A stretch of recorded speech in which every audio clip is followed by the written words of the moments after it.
जय हिंद एंड वंदे मातरम। ये वीडियो मैं मजबूर होकर के बना रहा हूँ। अपने बिहार के रक्सौल में जो एक शर्मनाक घटना घटी है आर्मी पर्सन के साथ, एक फौजी के साथ, उससे मैं बाध्य होकर के ये वीडियो बना रहा हूँ। ये पहला वीडियो होगा मेरे लाइफ का कि मैं यूनिफॉर्म में बना रहा हूँ।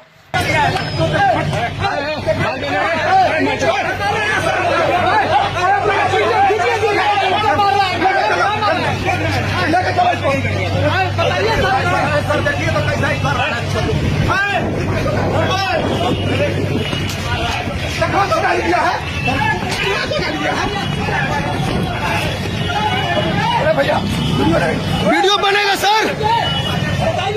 आप आम जनता को दौड़ा के नहीं मार सकते, किसी भी आम जनता को दौड़ा के नहीं मार सकते। मैं भी एक फौजी से बिलोंग करता हूँ और मुझे शर्म नहीं, मुझे इतनी गुस्सा आ रही है कि अगर उस बंदे की जगह पे मैं होता तो वहां पे 2-3 लाश गिरा देता और वो पुलिस वाले की लाश होती। सबसे पहले तो मैं आप लोगों को बताना चाहूँगा कि ये जो घटना घटित हुई है, जो वहाँ के पुलिस सिस्टम ने एक फौजी को दौड़ा दौड़ा के मारा, ऐसा बताया 200% दावे के साथ कह सकता हूँ कि वो फौजी गलत नहीं होगा, क्योंकि अगर वो गलत होता तो वो शांत होकर के पीटता नहीं। एक फौजी हमेशा क्या है, थाउजेंड्स ऑफ रूल से बंधा होता है, इतने सारे नियम कानून से वो गलत कर ही नहीं सकता है। और अगर गलत किया भी होगा तो 50 बार सॉरी बोला होगा, लेकिन उसके बावजूद भी उसको घसीट करके बाहर निकाल करके पीटा है। क्या सोच रहे हो, एक को 10 मार रहे हो तो शांत है? गलत फहमी में मैं बता रहा हूँ। अगर उसको खुला छोड़ दिया जाए, अगर उस यूनिट और बटालियन से उसको परमिशन दे दिया जाए कि तू जो करना है कर दो, साले एक एक पुलिस वाले को चुन के मारेगा। अब बहनचोद, मैं गारंटी के साथ कहता हूँ, अब बिहार के अंदर जितने भी फौजी हैं, पूरे डिस्ट्रिक्ट बिहार की बात कर रहा हूँ, जितने भी फौजी हैं, जितने भी मेरे आर्मी पर्सन हैं, वो उनका साथ दे। और अगर उनके जिसमें थोड़ा सा भी खून में उबाल है और मातृभूमि का थोड़ा सा भी जज्बा है और वो बंदा सही है तो उसका साथ दे। मनीष कश्यप जी, मैं आपका शुक्रगुजार हूँ कि आप सपोर्ट कर रहे हैं, लेकिन आपको रिक्वेस्ट करने की ज़रूरत नहीं है, किसी के सामने गिड़गिड़ाने की ज़रूरत नहीं है उसको छोड़ने के लिए। अगर वो बंदा सही होगा तो किसी माई का लाल ने पैदा नहीं लिया है कि उसको सलाखों के पीछे बांध करके रखेगा। और सबसे ज़्यादा शर्मनाक बात यह है, वो जिस यूनिट और जिस बटालियन, जिस रेजिमेंट से वो बिलोंग करता है, वहाँ की कमांडर की, वहाँ के सीओ की और वहाँ के ऑफिसर्स की, वो क्यों शांत बैठे हैं? उनका एक बंदा एक सिविल सिस्टम में जा करके और बिना गलती के, अगर सपोज छोटी सी गलती ही किया होगा, वो रॉन्ग साइड में एंट्री मार दिया तो क्या हो गया? वो सॉरी बोल दिया होगा, उसको पता नहीं होगा। फौजी ऐसे भी सिविल में बहुत कम ही घूमता है, तो उसको नहीं पता होगा, कभी छुट्टी में आया होगा, अपनी वाइफ और बच्चे को ले जा रहा था और उसके साथ ऐसी घटना घटी है। उसके बावजूद भी, सॉरी बोलने के बावजूद भी उसके साथ इतना शर्मनाक घटना, जो कि पूरे भारत भर में अभी वीडियो वायरल हो रहा है। कितने शर्म की बात है। हर एक फौजी को शर्म से डूब मरना चाहिए, और उससे पहले उस यूनिट और उस रेजिमेंट और उस बटालियन को शर्म से डूब मरना चाहिए जिसके बंदे के साथ ऐसी घटना घट रही है और शांत अपना यूनिट में बैठा हुआ है, वो कुछ नहीं कर रहा है। और यहाँ के सिस्टम से गिड़गिड़ाने की जरूरत नहीं है। मनीष कश्यप जी, आपको गिड़गिड़ाने की कोई जरूरत नहीं है। वो बंदा उस सलाखों के पीछे रहेगा और देखते हैं कौन उसको बंद करके वहाँ पे रखता है। और हम अपने पूरे बिहार के सभी फौजी भाइयों से कहते हैं, हम सब जो भी है यहाँ पे छुट्टी पे या कहीं भी किसी यूनिट में, कहीं भी रेजिमेंट में, उनको, वो उनके ऊपर नहीं हुआ है, एक वर्दी के ऊपर हुआ है। ये वर्दी के ऊपर दाग लगा है और वर्दी के ऊपर उंगली उठाया। अगर आप लोग कुछ नहीं करेंगे तो ये कल हो सकता है कि आपके ऊपर भी ये चीज़ हो सकता है, राइट। और बिहार में सबसे बड़ी बात चीज़ मैं बता दूँ, आपके पुलिस सिस्टम में, चाहे वो एसपी और DSP, IG, DIG, any one of them, I guarantee कि नन ऑफ देम बात करने का तजुर्बा और तरीका ही नहीं पता है। ये ऐसे बात करते हैं ना कि आप सुनेंगे ना तो आपको सुनते ही गुस्सा आ जाएगा, बोलेगा ए। लेकिन फिर भी हम डिसिप्लिन्ड है, हम उस चीज़ को ओवरलुक कर देते हैं। और हम ही नहीं, बिहार के जितने भी फौजी हैं, लेकिन उसके बावजूद भी इसके साथ ऐसी घटना घट रही है।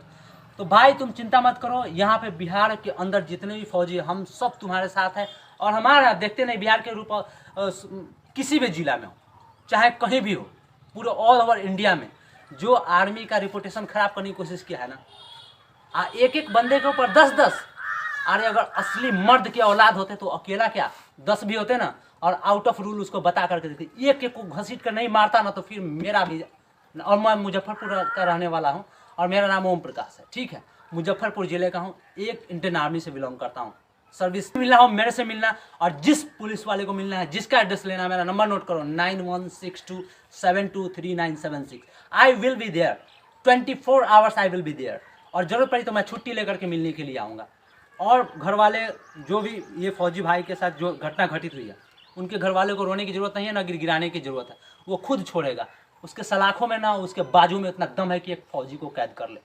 और हम सभी भाई से निवेदन करते हैं कि सभी एक साथ जुट होकर के चले और वहाँ पे उसका साथ दे। सही निर्णय तभी होगा जब ऐसा नहीं कि छोड़ दिया जाएगा। जितनी बेइज्जती हुई है उसका 10 गुना बेइज्जती उसको सभी लोगों के सामने माफ़ी मांगना पड़ेगा, चाहे वो एसपी हो या डीएसपी हो, चाहे कोई भी हो, उसको माफ़ी मांगना पड़ेगा। गिड़गिड़ा के उसके सामने उस बेइज्जती का क्या अहमियत होता है उसको पता चलना तो चलेगा। बहन चोद, मैं ये लिख करके देता हूँ कि अगर साला 5 मिनट के लिए उधर से हट जाना तो तू साले गाड़ी में जो पेट्रोलिंग करते हो ना, गाड़ी के साथ उड़ा दिए जाओगे। कहाँ जाएगा ना शरीर का चिथरा चिथरा बहन चोद पता नहीं चलेगा। पेट्रोलिंग तुम्हारी इधर ही रह जाएगी, हवा हो जाओगे सीधा। वो तो उस फौजी की देन है जो उसको एंट्री नहीं करने देते आतंकवादियों को, समझ रहे हो। तो इधर जो घूमते हो ना, चक्कर लगाते हो और इधर वर्दी पहन करके दादागिरी दिखाते हो। पुलिस की वर्दी दादागिरी करने के लिए नहीं दी गई है, यहाँ के सिस्टम की सुरक्षा के लिए दी गई है, लोगों की सुरक्षा के लिए। और आप उसका हनन कर रहे हो। हमारे जैसा होता मैन चोद उधर ही मार डालता। 10 एक के पीछे 10 पड़े थे ना, 5 को तो उधर ही सुला देता। उसके बाद बात करता नियम कानून। मैं बता रहा हूँ। और मर्दानगी दिखाते हो, एक के ऊपर 10-10 भीड़ करके मार रहे हो। और वो शांत से फौजी एक नियम कानून में बंधा हुआ व्यक्ति शांति से सुन रहा था तो उसका मजाक बना दिया आप लोगों ने। खबरदार अगर दोबारा ऐसा हुआ तो। और भाई तुम चिंता मत करो, हम पूरे बिहार के फौजी को इकट्ठा कर रहे हैं और हम पूरे हिम्मत के साथ कोशिश कर रहे हैं कि सारे इकट्ठा हो तुम्हारे साथ। और उस व्यक्ति को जिसने तुम्हारे साथ, चाहे वो पुलिस सिस्टम ही क्यों ना हो, सरकार भी तुम्हारे साथ है और सरकार तुम्हारा ही साथ देगी। क्योंकि मैं देखता हूँ बिहार में कितनी दादागिरी है पुलिसों की, और ये दादागिरी नहीं चलेगी। तो मैं जल्द से जल्द इकट्ठा कर रहा हूँ, तुम चिंता मत करो। हम सारे एक साथ आ रहे हैं और सारे देशवासियों से भी निवेदन है कि हमारे भाई का साथ दे। वास्तव में हमारे देश की रक्षा वही कर रहा है, तुम्हारी रक्षा भी वही कर रहा है। मैं दोबारा मिलता हूँ जल्द ही आपसे, फिजिकली मिल रहा हूँ। तब तक के लिए जय हिंद।